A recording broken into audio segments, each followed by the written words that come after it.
Udah, Bu. Ya, Assalamualaikum warahmatullahi wabarakatuh. Oke, sebelumnya sebelum pelajaran dimulai, baiknya kita berdoa dulu ya. Berdoa dimulai.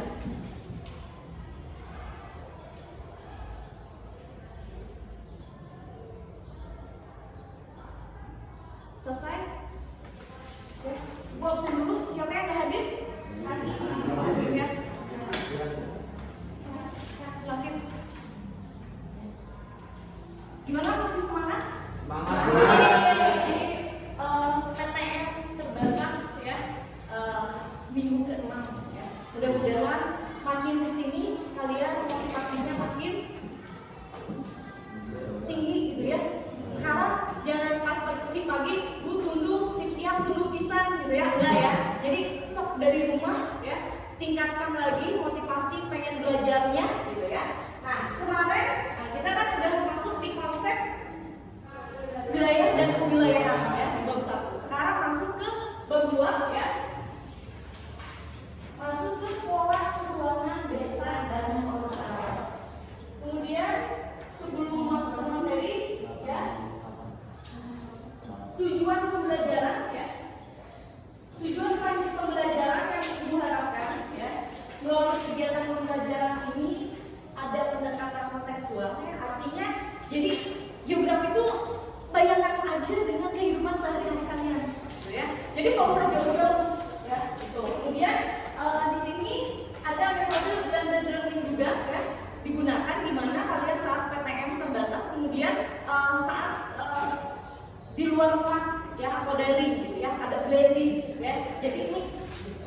Kemudian di sini diharapkan kalian juga dapat intinya memahami struktur ya, keuangan serta perkembangan desa dan kota. Jadi inti dari pembelajaran ini ke sini ya tujuannya. Kemudian kalian juga harus berpikir ya lebih logis, kritis, kemudian rasa ingin tahunya makin muncul gitu ya, kepo penasarannya makin tinggi, maka insya Allah kalian pasti bisa menguasai pembelajaran pola keuangan desa dan kota ya. Pada akhirnya kalian bisa tampil ya memahami struktur keuangan desa dan kota. Kemudian pembahasan apa saja yang akan kita bahas? Ini ada 5. Pertama mulai dari konsep dan pola keuangan desa, kemudian konsep dan pola keuangan kota, usaha pemerataan pembangunan desa dan kota ya. Kemudian dampak perkembangan kota terhadap masyarakat desa dan kotanya. Kemudian yang terakhir itu adalah interaksi wilayah desa dan kota. Kemudian ini ya, Ibu juga mengemukakan teknik penilaian ya. Selama pembelajaran itu kalian mendapatkan poin ya jika mengajukan atau menjawab pertanyaan ya. Kemudian latihan soal seperti biasa, nanti ada kuis melalui Google Classroom atau langsung ke Google Form gitu ya. Kemudian biasa tugas individu ya. Kemudian yang kemarin ada ya tugas 1, 2, 3 yang belum masih Ibu tunggu gitu ya. Semangatin ya. Udah di-share ya rekap tugas yang belum siapa aja. Kemudian kalau misalkan ada yang di Google Classroom-nya terhambat karena kuota dan lain sebagainya, maka langsung ke meja itu aja atau WhatsApp, tapi mending ke WhatsApp dulu ya. Oke. Selanjutnya ini apa sih kuncinya mempelajari pola keuangan desa? Kira-kira apa sih? Kenapa sih penting mempelajari pola keuangan desa dan kota? Ya. Nah, ini yang akan kita bahas kan pola keuangan desa. Ya. Pentingnya di mana? Nanti kalau misalkan kalian, kita kan nggak tahu ya kedepannya, kemudian cita-citanya apa-apa ya. Kalian itu berprofesi gitu ya, jadi kepala desa ya. Berarti kan kalau sudah memahami pas SMA pernah belajar dokumen tentang pola keuangan desa ya. Berarti kan di situ jadi tahu kan, paham ya secara teorinya seperti itu. Nah nanti itu kan ada kemungkinan nggak ada yang nggak mungkin ya. Misalkan bunga jadi kepala desa, jadi kuku gitu ya. Kalau di sini kuku ya di sini gitu. Itu kan bukan nggak ada yang nggak mungkin. Jadi nggak ada ilmu yang nggak bermanfaat. Nanti itu ada pengaplikasian atau penginterpretasian gitu ya kalian di kehidupan masyarakat. masyarakat, ya. Kemudian buku nih, menurut kalian ini kira-kira apa saja fenomena penampakan alam yang khas di pedesaan? Kabut. Ada kabut, oke. Itu kalau bisa cara kabut itu berarti bicara tentang udara atau kondisi, ya. Betul, ya. Tapi ini bicara penampakan alam, berarti bisa. Itu bencana. Dingin bicara udara. Penampakan alam secara fisik. Gunung, betul, ya. Terus sawah, nah itu yang khas. Terus apa lagi? Sungai, benar. Itu pasti yang khas dari penampakan alam yang ada di pedesaan, ya. Apalagi? Jadi benar, ya, mengaitkan dengan kehidupan yang ada di sekitar kalian, gitu, ya. Bahkan nanti di kalau ke desa kota, oh ini sih mau air di kota, gitu. Tadi sawah, gunung, bukit, sungai, gitu. Terus gue cina air baku, sama, ya, memancing, segala macam, gitu, ya. Nah itu mulai kaitkan, jadi bayangkan apa sih yang ada di, bayangkan, ya, apa sih yang ada diingat-ingat, gitu, ya, yang mulai, gitu, ya, gitu. Jadi ini nih, kalau misalkan kita lihat, ya. Ini kan jelas, ya, di sini jelas sekali ada hamparan sawah, kemudian di situ pemukiman penduduk, gitu, ya, menunjukkan bentang alam yang khas dari pedesaan itu seperti ini, ya. Kemudian masuk ke konsep desa. Boleh kalian resume, bikin bikin rangkuman, gitu, ya, sambil catat yang pentingnya, yang materi yang ibu sampaikan, gitu, ya, boleh. Ini mulai dari kita harus tahu, ya, pengertian desa. Di sini pengertian desa Undang-Undang Nomor 5 tahun 1979. Ini desa merupakan suatu wilayah yang ditempati sejumlah penduduk, ya, yang di dalamnya itu termasuk ada kesatuan masyarakat hukum, ya, organisasi pemerintahan, ya, yang langsung di bawah camat. Itu kan udah kita ingat, ya. Nah ini cuma harus ingatnya menurut undang-undangnya, ya, nomor 5. Berarti membuat undang-undang dari penuntutan dan organisasi pemerintahan. Nah si desa itu langsung di bawah camat. Bisa, ya, gampang, ya, desa mah tinggal dipikirin, gitu, ya, bukan soal yang harus textbook. Jadi kalau ingatnya mau textbook kalian tuh cepet minum, tapi cepet lupa. Tapi kalau hafal, jadi mau diingatkan kata kuncinya jauh, nggak akan lupa, nggak akan hilang. Jadi warna bawa kabur pas nonton TikTok, gitu, ya. Pas nonton TikTok aja jadi tahu ya desa, gitu, ya. Enggak, gitu, ya. Terus di sini ada ibu ngambil pengertian para ahli juga, salah satunya ini menurut Profesor Mutlato, ya.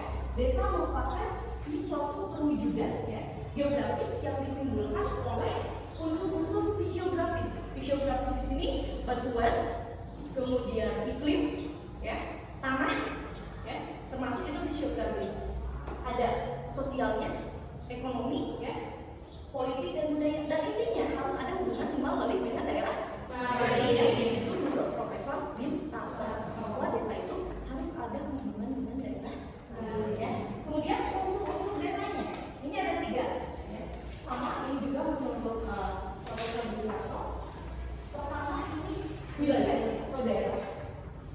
Di sini menunjukkan adanya tanah, ya. Jadi ada tanahnya, kemudian letaknya di mana, kemudian luasnya berapa hektar, ya. Kemudian batasnya itu utaranya desa apa, selatannya desa apa. Jadi ada batasnya secara administratif. Kemudian kalau administratif itu ya desa-desa tetangga, ya.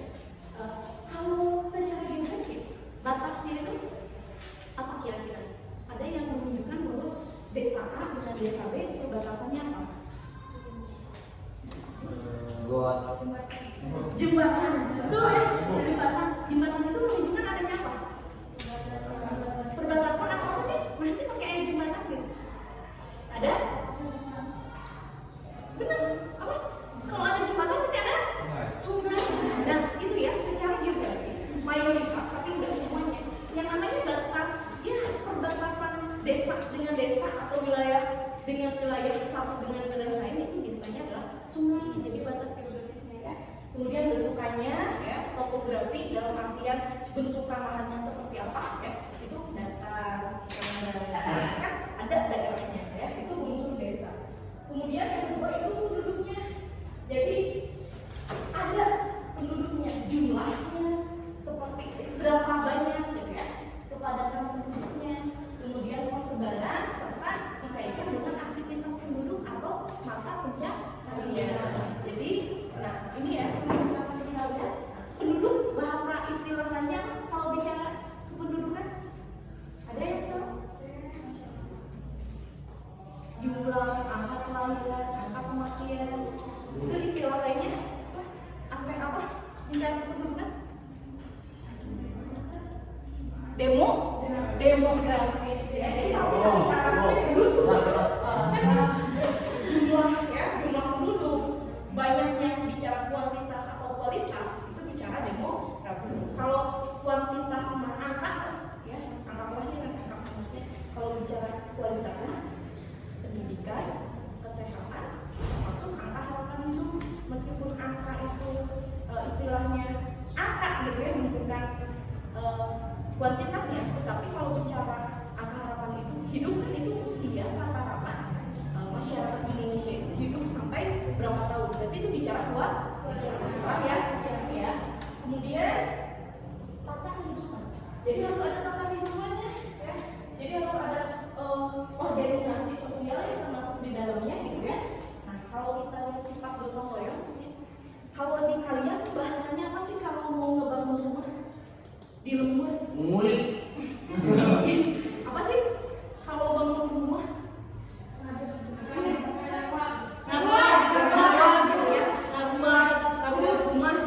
rumah dan lain sebagainya. Kalau di rumah kuliah mana? Sama ya, tapi kadang ada bahasa yang berbeda antara. Nah ini juga kan termasuk yang namanya tata kehidupan antara desa satu dengan desa lain. Malah kemarin di kelas sebelumnya ada yang nyebut dandan. Kita juga ya pas ngobrol-ngobrol sama teman gitu ya, rekan guru yang lain gitu ya, karena ini pendatang gitu. Ya ibu dia bahasa bangun rumah naon gitu. Dandan. Oh, ibu baru tahu gitu ya, kalau ibu kan kuliah. Nah ini kan menunjukkan ada perbedaan. Nah di sini juga ada tata kehidupan. Ini arahnya ke sifat gotong royong. Maksudnya gini, dulu ya zaman ibu SD modelnya lah. Ini sebenarnya bukannya hilang sifat gotong royong, tapi semakin ini tuh semakin memudar. Ya. Dilihat dari apa? Kalau dulu tuh yang namanya mau kuliah, mau buat dan itu rekan, bukan rekan ya, tetangga, kemudian keluarga itu babarengan ngebangun rumah. Tapi kalau sekarang itu sistemnya upah, ya, buruh, ya, misalnya di buruhan gitu. Nah, sebenarnya nggak hilang sama sekali, benar-benar musnah enggak. Sifat gotong royong itu masih ada, biasa memang cuma hari pertama ngaruh ya. Nah, ini berarti menunjukkan sifat gotong royong ini adanya tata kehidupan ya dalam unsur-unsur desa gitu ya, termasuk adat istiadat ya. Contohnya di Woragati ya, di kampungnya suami ibu. Nah, ada namanya guar bumi. Jadi yang hasil panen itu dibawa ke desa ya. Terus kemarin ada yang orang Cikonda. Gak ada ya. Di kelas sebelumnya ada yang cerita adat istiadat yang di kalian ada apa gitu ya. Bu ayah cina di Cikonda, abi mah cina. Jadi dia gitu ya, di masyarakat di situ hasil panennya dibawa ke gunung ya. Itu jadi pas hasil panen dibawa ke gunung, nah itu kan adat istiadat ya. Kebayang ya? Kalau bicara tradisi berarti ini kebiasaan budayanya seperti apa. Kalau norma aturan, boleh aturan baik buruk ya yang dipandang oleh manusia. Norma ada yang mana? Agama itu ada apa? Norma agama, norma hukum ya, kesusilaan ya, lebih kepada itu norma-norma sosial, ada kesopanan ya, itu di sosiologi yang lebih dalamnya kalian pelajari. Kemudian selanjutnya ya, klasifikasi desa. Jadi kalian di sini harus tahu tentang klasifikasi desa atau pengelompokan desanya ya. Ini berdasarkan potensi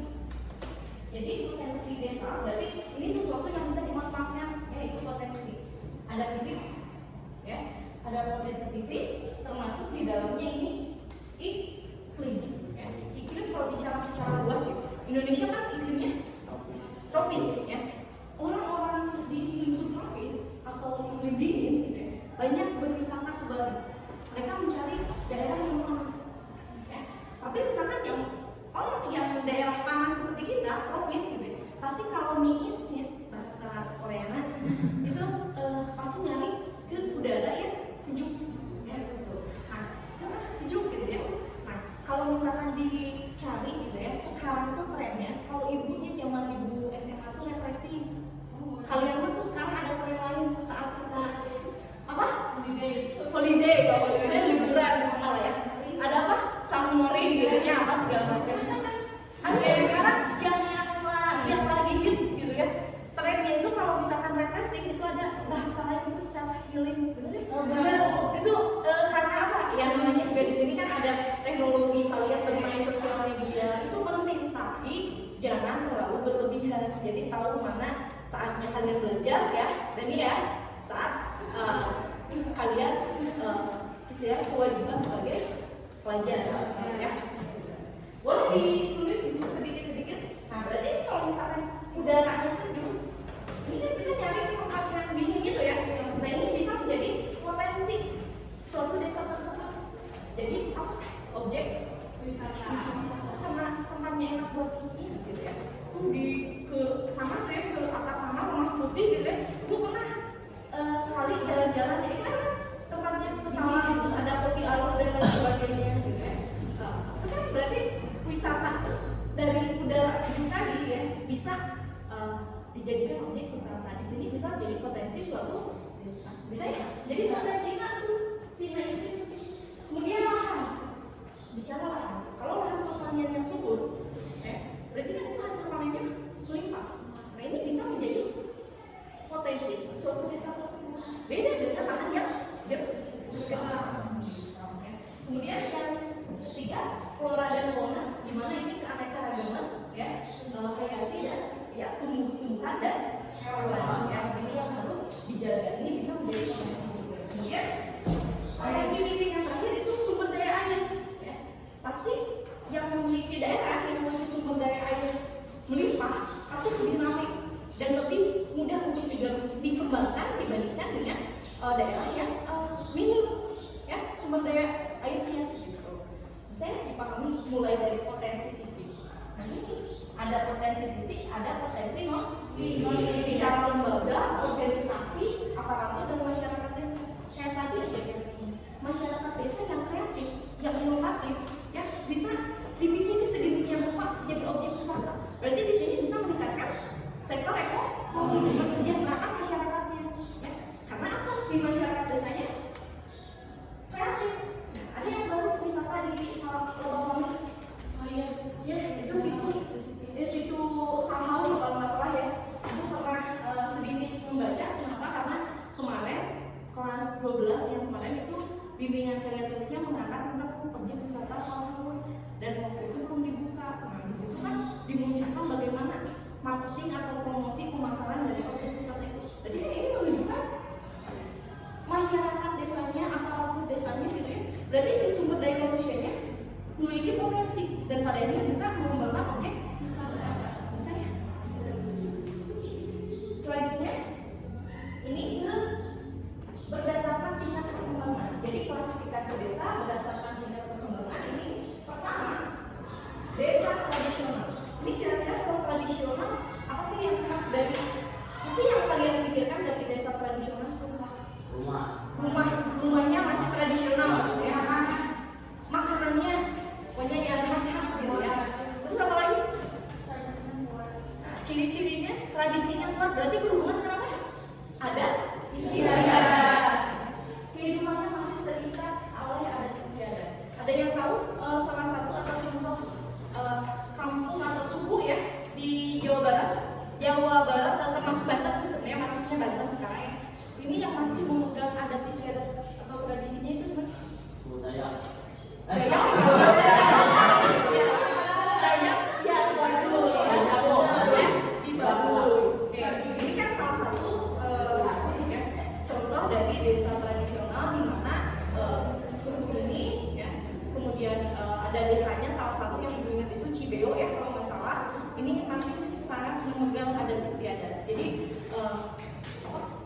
bisa memikirkan ya, filosofi mereka itu bersinergi, isinya biar istilahnya tuh menyeimbangkan dengan alam gitu ya. Jadi menyeimbangkan saatnya ada yang berubah, mereka itu nggak berubah. Untuk apa? Menyeimbangkan, itu filosofi mereka ya.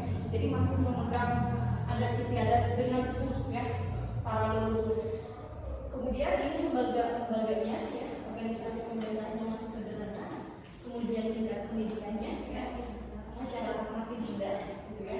Kemudian di sini jumlah penduduknya jarang ya, masih jarang. Kalau misalkan ada beberapa kampung ada yang dibina tapi lupa kampungnya apa, itu yang jumlah penduduknya itu tidak boleh dilebihi berapa orang gitu ya. Dan kalau misalkan lebih dari itu harus keluar dari kampung tersebut. Berarti itu kan menunjukkan ada istiadat ya.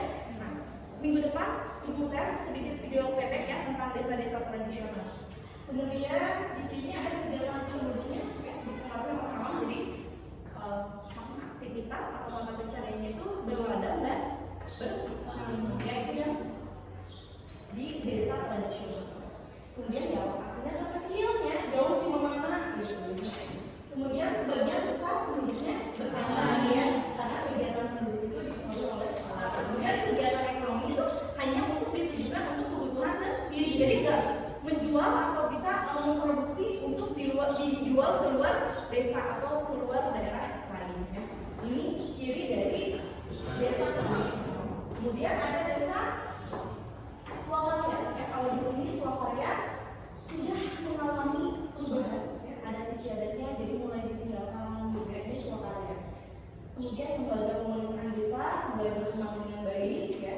Mungkin yang tadinya belum ada koperasi, sudah ada nih koperasi untuk desanya yang untuk mengkapal atau mengayomi masyarakat desanya di daerah tersebut. Kemudian ini mata pencaharian ya, maksudnya mata pencaharian mulai beragam. Yang tadinya di bidang pertanian aja berladang, tapi sekarang sudah ada dagang gitu ya. Kemudian pengaruh dari luar mulai masuk ke masyarakat desa ya, termasuk teknologi, termasuk dalam hal teknologi itu kan kalau misalkan kita lihat itu sebenarnya hal yang positif ya. Contohnya ya, sekarang karena komputerisasi ya, ibu bisa bawa infus ya ke sini gitu ya. Kemudian menampilkan layar ya, slide per slide gitu ya, PowerPoint. Ibu zaman ibu SMP gitu ya, itu ya betul ya, masih nulis pakai kapur gitu ya. Kemudian ya istilahnya hal-hal yang sifatnya masih tradisional, betul ya. SMP ibu ingat SMP kelas 1 gitu ya, pasti nulis kapur. Dan dulu itu ingat banget gitu ya, nulis di depan sekretaris tuh ya tuh. Nah, dan sekarang itu udah nggak bisa seperti itu ya, karena zaman udah canggih. Kita nggak mungkin istilahnya kita harus bisa memanfaatkan teknologi ya. Jadi ke arah positif. Sekarang mah kayak sekarang aja tadi program dan sebagainya bisa kan otodidak ya. Semua yang bisa kalian istilahnya pengen tahu gitu ya, cari di Google coba misalkan pakai aplikasi ini, cara seperti ini. Bahkan mungkin nanti kalian bisa bikin aplikasi. Ini bukan sesuatu yang nggak mungkin ya, karena adanya perkembangan teknologi ya. Kemudian selanjutnya di sini ada mulai tumbuh kesadaran ya masyarakat untuk membangun desa. Jadi membangun desa itu tidak hanya secara fisik atau non fisiknya, jadi misalkan jalan-jalannya, transportasi, kantor desanya, alun-alunnya gitu ya. Tapi juga dibangun sumber daya manusianya ya, kayak tadi dibuat kreatif masyarakat desa tuh ya, ada UMKM dan lain sebagainya ya. Misalkan blok A, misalkan produksi apa yang sekiranya bisa menjual ya, bisa menarik istilahnya bisa meningkatkan perekonomian dari desa tersebut. Nah itu bisa kan ya. Jadi membangun desa itu nggak hanya fisik, tetapi juga non fisik. Di sini mulailah ada produktivitas meningkat. Jadi desa swakarya ini salah satu atau berdasarkan tingkat perkembangan itu transisi atau peralihan dari desa tradisional ke desa swasembada ya.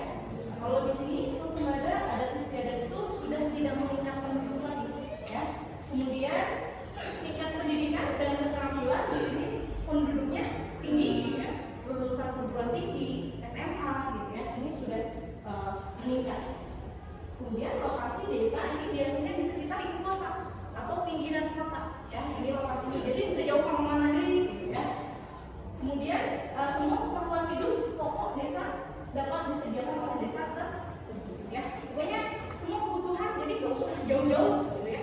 Udah ada di desa tersebut. Ini ciri dari desa swasembada, ya. Kemudian alat-alat yang digunakan lebih modern, ya. Kayak sekarang, contoh di bidang pertanian, ya. Di bidang pertanian. Nah, pakai apa? Traktor, ya. Kalau jangankan traktor sekarang, mau traktor, nah geboknya bahasa Korea nama gitu. Sekarang tuh pakai mesin penggiling, ya. Berarti ini di sini sudah ada alat-alat, ya, yang modern yang digunakan, gitu, ya. Jelas ya, komputerisasi dan lain sebagainya. Karena sekarang kan digital, ya, zaman digital. Kemudian ya, kondisi transportasinya sudah baik, ya, termasuk ya, alat angkutan, ya, kemudian jaringan itu sama sejauh itu ada pertanyaan untuk tingkat perkembangan desa. Oh, berarti paham, ya? Siap. Kemudian, nah ini berdasarkan aktivitas masyarakatnya. Ini kira-kira kalau aktivitas mata pencaharian, pembagian desanya ada desa apa aja? Ada yang tahu? Desa apa aja?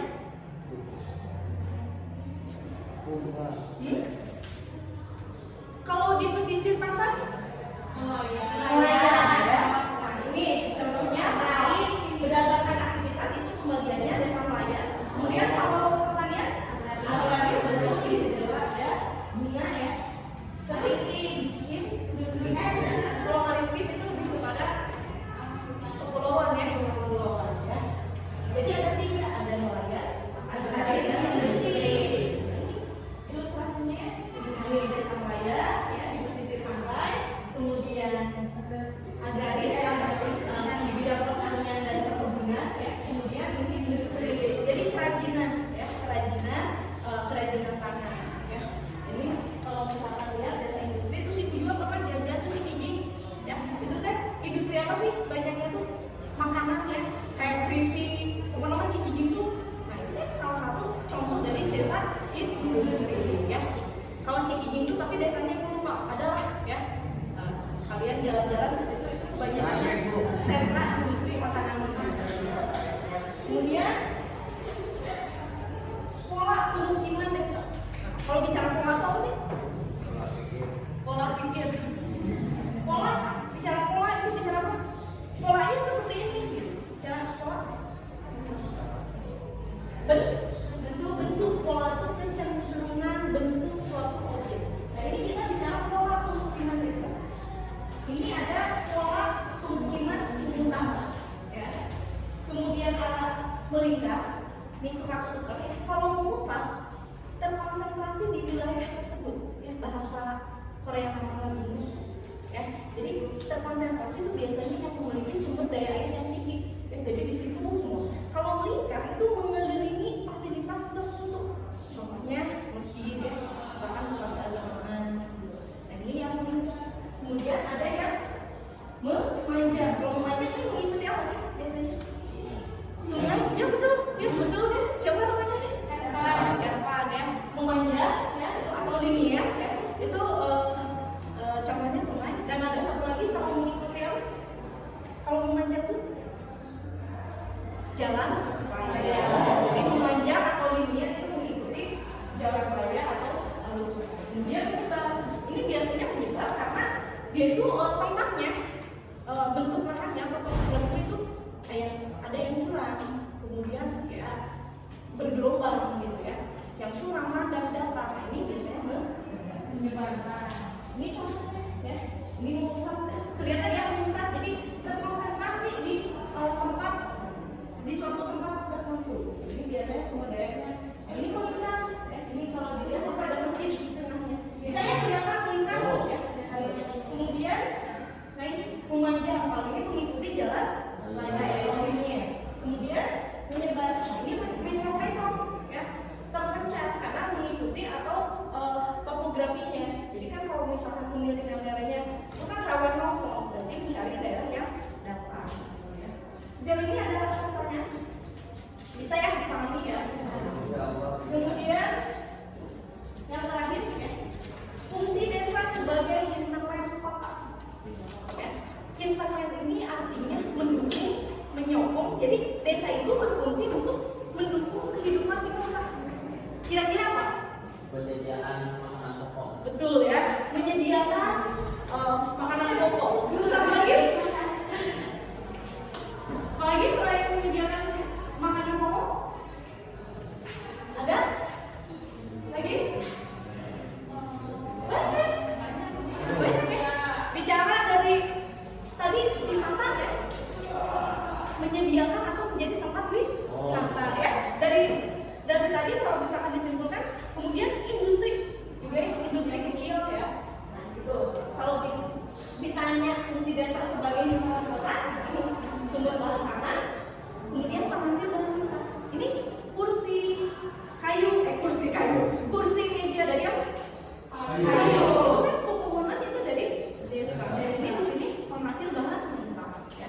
Kemudian kapas, ya, tina kapuk gitu ya, dibuat jadi kayu, kemudian jadi pakaian, kemudian digunakan lagi oleh kita. Nah, ini kan maksudnya ke pemasaran hasil industri kota. Nah di sini ada hubungan timbal balik antara daerah satu dengan daerah lain, antara desa dengan kota. Ya. Kemudian pemasok tenaga kerja. Ya. Untuk karyawan di perkotaan, perkantoran dan lain sebagainya itu kebanyakan kan tetap ya di mana Cina ya. Itu kan orang kota itu berasal dari orang desa ya. Kemudian pusat industri kecil ya kayak tadi. Kemudian kalau di Malang Sulama, di Lewat Sugima ada apa? Cigalur industri apa? Oncom ya. Itu jadikan istilahnya bisa meningkatkan kesejahteraan perekonomian masyarakatnya kan. Ya, berarti itu bisa dijual keluar ya, bahkan ke Majalengka misalkan ya. Itu. Nah, kemudian tempat wisata pindahan ya. Di sini kemudian tempat perluasan kota ya, di mana perluasan kota kalau misalkan kota semakin padat ya, pada akhirnya mepet ke desa gitu ya. Makanya ada perubahan dari desa atau dusun jadi kelurahan. Nah itu kan salah satu contoh secara administratif adanya tempat perluasan kota ya. Dan ya siap. Ini mungkin sekian ya pembelajaran kali ini. Tapi untuk tugas ya sebenarnya udah set ya, ada kelas ya karena kelas lain sudah masuk ya. Tugas kemarin itu membuat mind map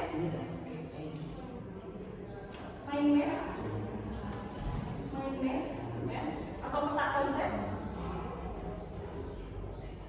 tentang apa? Ini tentang materi pola keuangan desa kita. Desa dan ya. Ini melalui aplikasi ya. Terserah kalian mau pick up ya, yang mudah ya, kemarin kan kita udah pakai atau Canva. Ini tugasnya. Oke. Kemudian soal juga ya, untuk latihan soal ibu nanti share di grup, kalian bisa mengerjakan via link Google Form gitu ya, untuk latihan soal konsep desa yang hari ini ibu paparkan gitu ya. Kemudian kenapa sih bu kudu di pick up atau di Canva gitu ya? Kenapa nggak tulis tangan atau bisa di kertas APS dan lain sebagainya?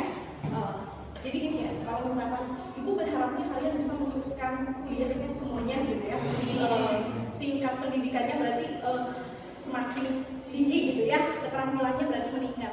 Tapi kita kan nggak tahu ya, mudah-mudahan aja ya semuanya bisa. Tapi karena satu dan lain hal misalkan nggak bisa, nah ini aktivasi pick up, kalau kalian bisa nguliknya bahasa pengalamannya, itu kan nanti tuh bisa bikin kartu undangan, bisa bikin kartu nama. Jadi bisa membuka lapangan pekerjaan. Ya, benar ya. Jadi ibu harapkan, jadi tujuan pembelajaran itu bukan hanya sekadar materi. Jadi setelah kalian keluar dari kelas kita belajar geografi, ada sesuatu yang bisa dimanfaatkan oleh kalian, gitu ya. Oke, gitu ya. Ya, mungkin sekian aja ya dari ibu ya. Atau misalkan kalau misalkan ada pertanyaan boleh via WhatsApp ya, dan di grup. Kalau Japri, mending dulu. Kenapa kalau Japri itu kalau baca nanti kelolok ya. Jadi kalau di grup kan, kalau buka grup bisa lagi scroll ke atasnya. Kalau Japri mana udah di bawahnya, di sini pada semua nomor WA dan sebagainya ya. Ya, mungkin sekian ya. Kemudian